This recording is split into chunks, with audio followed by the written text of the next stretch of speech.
हाँ भाई बेटा, आज का हमारा जो वीडियो है, इस वीडियो में आप लोगों को जो है जोड़ने एवं घटाने की क्रियाओं के बारे में बताया जाएगा।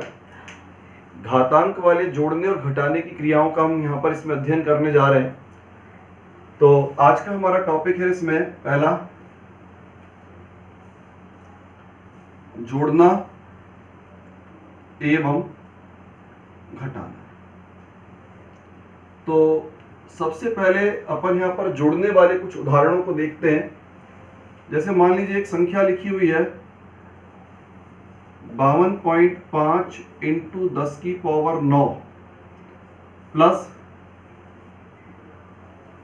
0.529 इंटू 10 की पावर 8। इन दो संख्याओं को हमें यहां पर जोड़ना है 10 की पावर 9। तो सबसे पहला काम क्या किया जाता है, जोड़ने की क्रिया हो या घटाने की क्रिया हो, इसमें पहली बात हमें ये याद रखनी चाहिए कि जो 10 की घात है वो दोनों ओर एक समान होनी चाहिए। जैसे यहां पर 10 की घात 9 है और यहां पर भी 10 की घात 9 है, दोनों ओर 10 की घात 9 एक समान है। तो हम यहां पर इसको क्या काम करेंगे, सबसे पहले हम 10 की घात 9 को कॉमन लेंगे। हमें घात को कॉमन में रखना होता है, कॉमन लेनी पड़ती है, 10 की पावर कॉमन में रखी जाती है। इसके कारण से दोनों साइड की घात जो है समान होनी चाहिए, और अगर ये समान नहीं है तो हमें इसे समान करना होता है। तो यहां पर इस प्रश्न के अनुसार दोनों ओर घात एक समान, आपने इसको कॉमन कर लिया। ये हो गया आपका इधर पर 52.5 प्लस 0.529।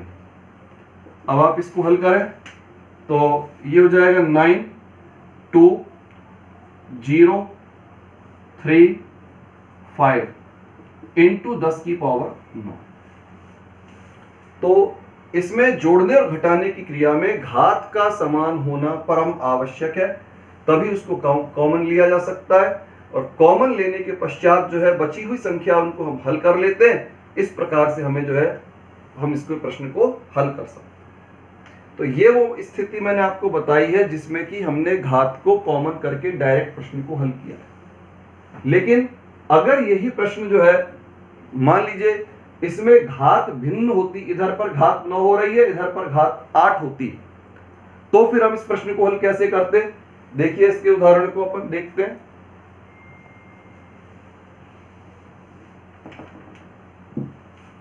ये हमने लिया यहां पर 10 की पावर 8।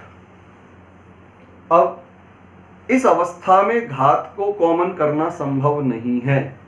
जब घात को कॉमन करना संभव नहीं है तो फिर दो काम हो सकते हैं। या तो हम 10 की पावर 9 को 10 की पावर 8 में चेंज करें,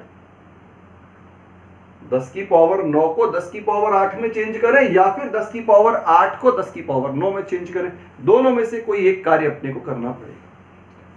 मान लीजिए 52.5 इंटू 10 की पावर 9 ये। अब हम इसमें इसे जो है 10 की पावर 9 में चेंज करना चाहते हैं। देखिए कैसे चेंज करते हैं। 0.529 इंटू 10 की पावर 8। हम चाहते हैं कि 10 की पावर 8 10 की पावर 9 में परिवर्तित हो जाए। तो इसके लिए हम इसको क्या कर सकते हैं, 10 से मान लीजिए हम इसको गुणा कर दें और 10 से भाग कर दें। जब भी किसी संख्या को समान अंक से गुणा किया जाता है और उसी अंक से भाग दिया जाता है तो संख्या के मान पर कोई प्रभाव नहीं पड़ता। हमने 10 का गुणा किया, 10 का भाग किया, मान लो हम इसको हल कर दे, 10 और 10 को काट दे तो वही की वही संख्या रह जाएगी। तो समान अंक से गुणा और भाग करने पर कोई प्रभाव नहीं पड़ता है। तो हम यहाँ पर 10 का भाग कर दें, इस वाले पार्ट में हमने भाग किया तो भाग करने पर ये हो जाएगा 0.0529 और ये हो जाएगा आपका 10 की पावर 9।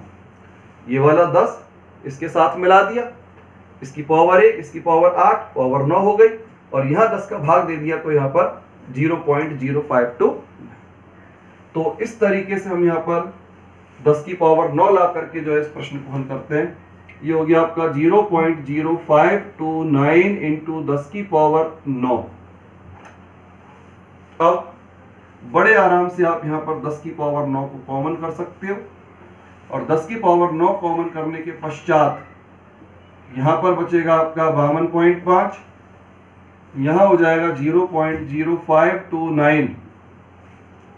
अब इन्हें अपन मिलाकर के हल कर लें तो 9255.52 इंटू 10 की पावर 9। तो इस तरह से हम इसको हल कर सकते हैं। और इसमें अभी एक काम और भी किया जा सकता है कि हम इसको वैज्ञानिक संकेतन में लिखें। वैज्ञानिक संकेतन में क्या होगा, पहले अंक के पश्चात दशमलव आना चाहिए, यानी 2 के बाद वाला दशमलव 2 के पहले आना चाहिए। तो आप इसे लिख सकते हैं 5.25529 इंटू 10 की पावर, मैंने आपको नियम बताया था दशमलव का, अगर RHS की तरफ दशमलव को खिसकाया जाता है तो घात में माइनस होता है, और अगर दशमलव को हम LHS पर लाते हैं तो घात में प्लस किया जाता है। तो ये बात आपको ध्यान रखनी है कैलकुलेशन में। तो यहां पर हमने दशमलव को LHS पर लिया है, तो 10 की पावर हो जाएगी आपकी 10। तो इस तरह से हमने यहां पर इसमें जोड़ने की क्रिया को संपन्न किया। अब हमने यहां पर 10 की पावर 8 को 10 की पावर 9 बनाया। हम इसमें ऐसा भी कर सकते थे कि हम 10 की पावर 9 को 10 की पावर 8 में चेंज कर सकते थे, ये भी इसमें संभव है। देखते हैं इसमें किस प्रकार से इसको हल किया जा सकता है।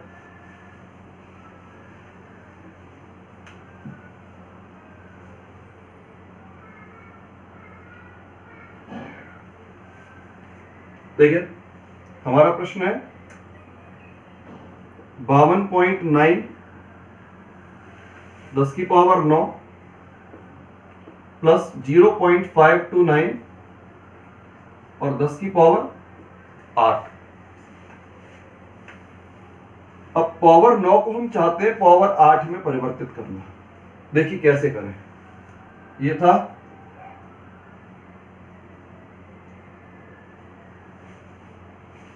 इसे 8 में परिवर्तित करने के लिए क्या किया जा सकता है, इसको तो हम कर दें 10 से भाग।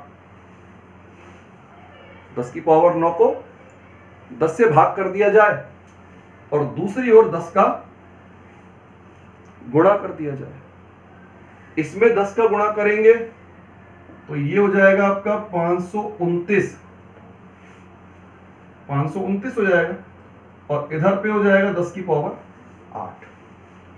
तो अब आप देखिए इसे हम लिख सकते हैं 529 इंटू 10⁸ प्लस 0.529 इंटू 10⁸।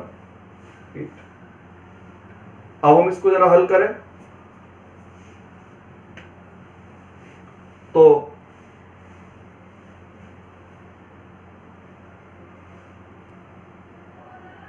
अच्छा ये यहाँ पे 5 था,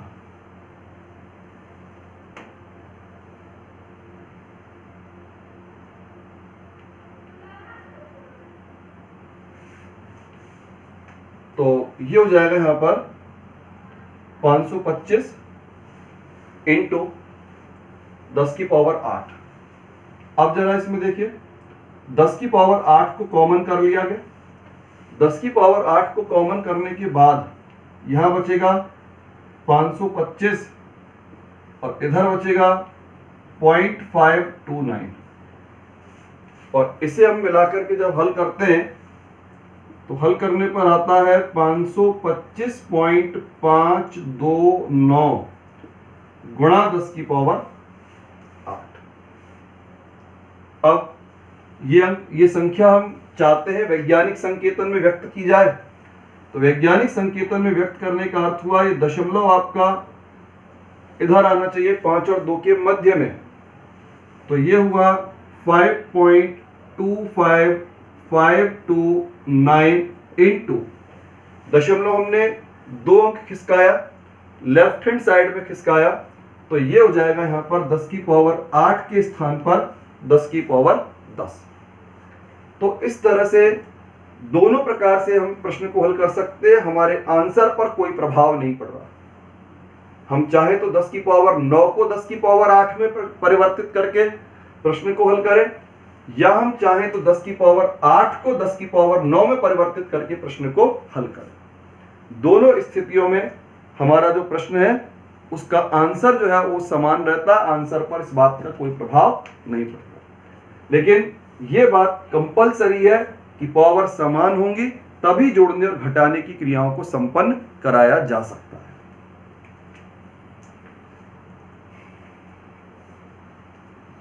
अब इसके बाद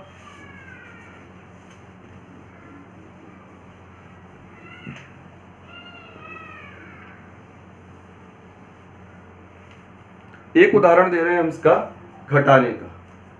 देखिए घटाने का हम उदाहरण क्या दे रहे हैं, मान लीजिए एक संख्या है 555 इंटू 10 की पावर -9 माइनस 2.22 इंटू 10 की पावर -8। अब इसको हमें घटाना है, या इसको हम कर दें 10 की पावर -10। तो अब हम इसको घटाना चाहते हैं, तो देखिए कैसे घटाया जाए इसे। मैंने अभी आपको बताया पहला काम हमें क्या करना होता है, पहला काम यही है कि दोनों ओर घात समान होनी चाहिए।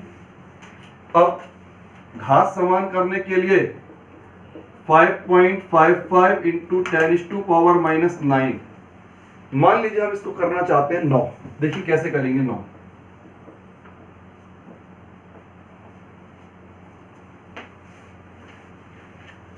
अगर हम इसको 10 से गुणा कर दें और इसे हम 10 का भाग कर दें, इसमें हमने किया 10 का गुणा और इस ओर कर दिया हमने 10 का भाग, तो 10 का भाग होने पर ये हो जाएगा 0.222 और ये हो जाएगा 10⁻⁻⁹, यानी दोनों ओर की घात क्या हो गई, समान हो गई। अब 0.222 इंटू 10⁻⁻⁹ और अब इसमें हमने किया 10 की पावर -9 को कॉमन, यहां पर बचेगा 5.55 माइनस 0.222। हल कर लीजिए, आपका 10 में से 2 गया 8, 4 में से 2 गया 2, 5 में से 2 गया 3 और ये बचा आपका 5। तो इस तरह से जो है यहां पर इंटू 10⁻⁻⁻, इस प्रकार से हम जो है इसको हल कर सकते हैं। बात वही आती है, चाहे आप जोड़ने की क्रिया करें चाहे आप घटाने की क्रिया करें, दोनों ही स्थितियों में हमें घात के मान को समान ही रखना पड़ेगा। घात समान है तभी कॉमन लिया जा सकता है और कॉमन लेकर के हम जो प्रश्न को आसानी से हल कर सकते हैं। अगला टॉपिक आता है बेटा परिशुद्धता एवं यथार्थता। परिशुद्धता एवं यथार्थता। देखिए परिशुद्धता का अर्थ होता है, परिशुद्धता का मतलब होता है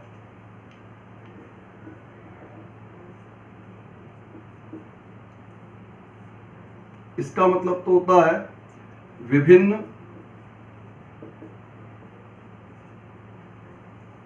मापनों की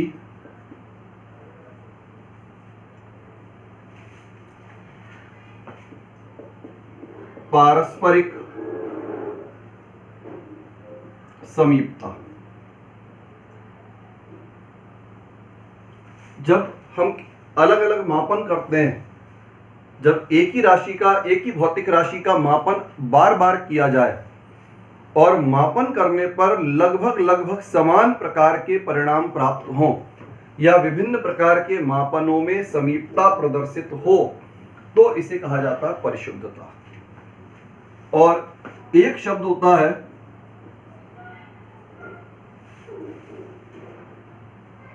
यथार्थता। यथार्थता का अर्थ होता है वास्तविक मान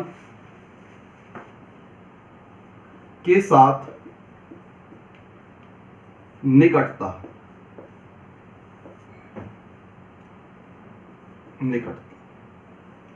ये दो अलग अलग चीजें हैं। एक तो है परिशुद्धता। परिशुद्धता का अर्थ होता है कि अगर हम कोई मापन कर रहे हैं और मापन करने पर मान जो है लगभग समान प्राप्त हो रहे हैं, चाहे वो सही हो चाहे वो गलत हो। मापन करने पर प्राप्त मान लगभग समान प्राप्त हो, चाहे वो सही हो और चाहे वो गलत हो, ऐसा मापन कहलाता है परिशुद्ध मापन। जैसे हम इसमें मान के चले, कोई द्रव्यमान है, द्रव्यमान का मान है 5.00 ग्राम, ये वास्तविक मान है। वास्तविक मान। अब एक छात्र है ए, छात्र ए ने इसका 2 बार मापन किया। पहली बार उसने मान निकाला 4.91 ग्राम। पहली बार उसने मापन किया, मान निकाला उसका 4.91 ग्राम। दूसरी बार उसने मापन किया और इसका मान प्राप्त किया 4.92 ग्राम। तो हम क्या देख रहे हैं, ये दोनों मान आपस में अत्यधिक समीप है। ये दोनों मान आपस में क्या है, अत्यधिक समीप हैं।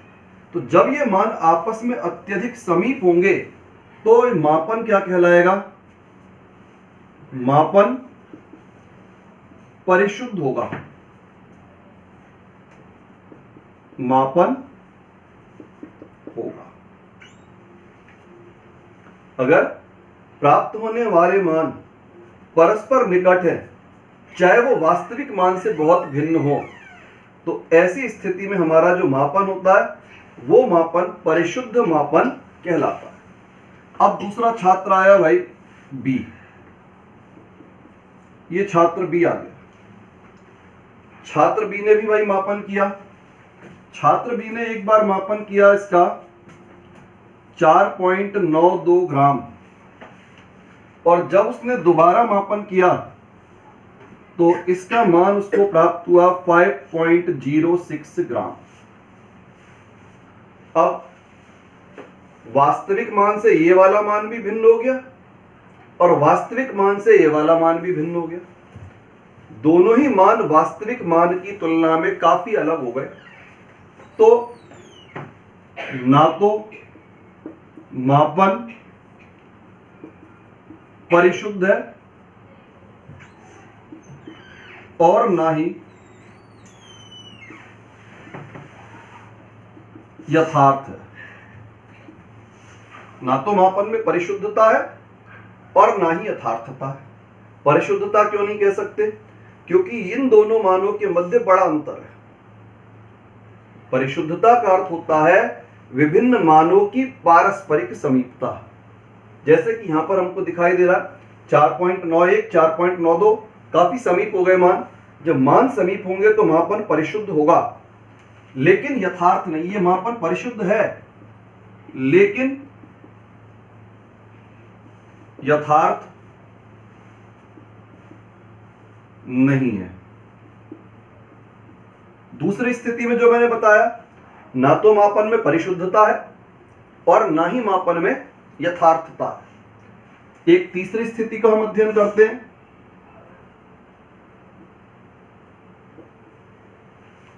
छात्र सी आ गया। अब छात्र सी ने पहला मान निकाला 4.99 ग्राम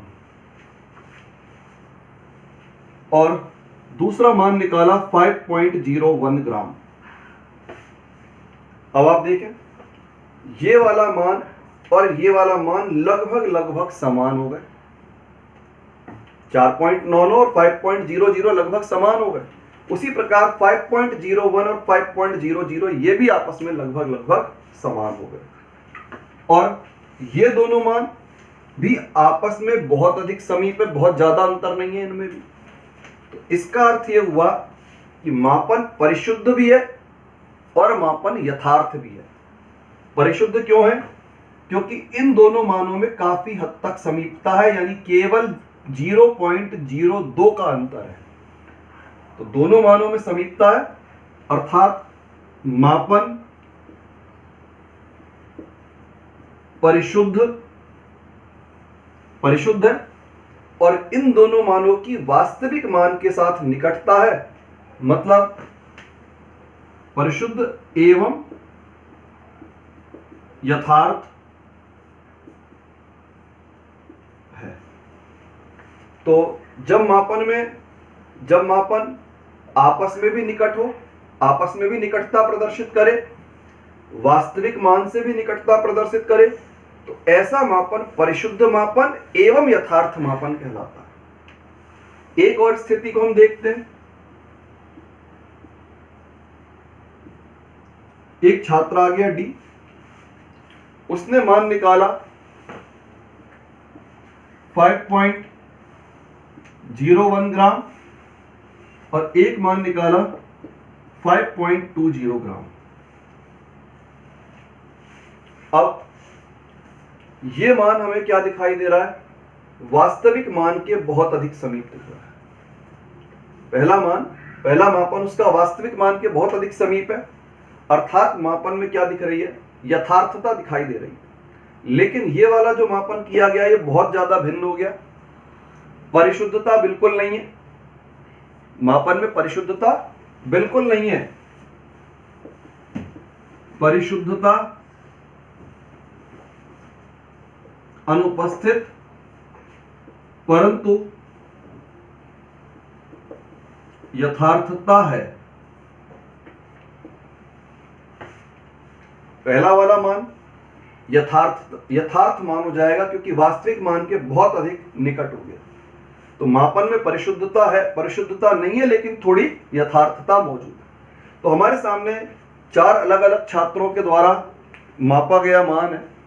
पहली स्थिति में दोनों मान काफी समीप है, लेकिन वास्तविक मान से थोड़ा भिन्न है। आपस में समीप होने के कारण से हम मापन को क्या मानेंगे? परिशुद्ध मापन। परिशुद्ध होंगे लेकिन यथार्थ नहीं होंगे। फिर दूसरी स्थिति में वास्तविक मान से काफी भिन्नता है और आपस में भी काफी भिन्नता है। वास्तविक मान से भी भिन्नता है और आपस में भी बहुत अधिक भिन्नता दिख रही है। तो ना तो मापन परिशुद्ध है और ना ही मापन यथार्थ मापन है। तीसरी स्थिति क्या दिख रही है? दोनों मान आपस में भी समीप दिख रहे हैं और वास्तविक मान के भी काफी अधिक समीप दिख रहे हैं। तो मापन में परिशुद्धता भी है और मापन में यथार्थता भी मौजूद है। चौथी स्थिति में क्या दिख रहा है कि एक मान वास्तविक मान के बहुत निकट है लेकिन दूसरा मान काफी भिन्न है। तो मापन में परिशुद्धता तो मापन में यथार्थता तो दिखी, लेकिन परिशुद्धता मापन में बिल्कुल भी नहीं दिखी।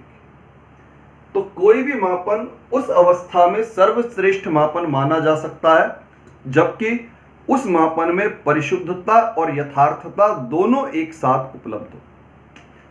किसी भी मापन को उस अवस्था में हम सर्वश्रेष्ठ मान सकते हैं जब उस मापन में परिशुद्धता भी मौजूद रहे और यथार्थता भी मौजूद है।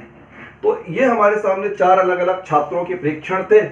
इस आधार पर हम मान सकते हैं कि छात्र सी के द्वारा किया गया मापन अन्य सभी छात्रों के मापन की तुलना में सर्वश्रेष्ठ मापन होगा।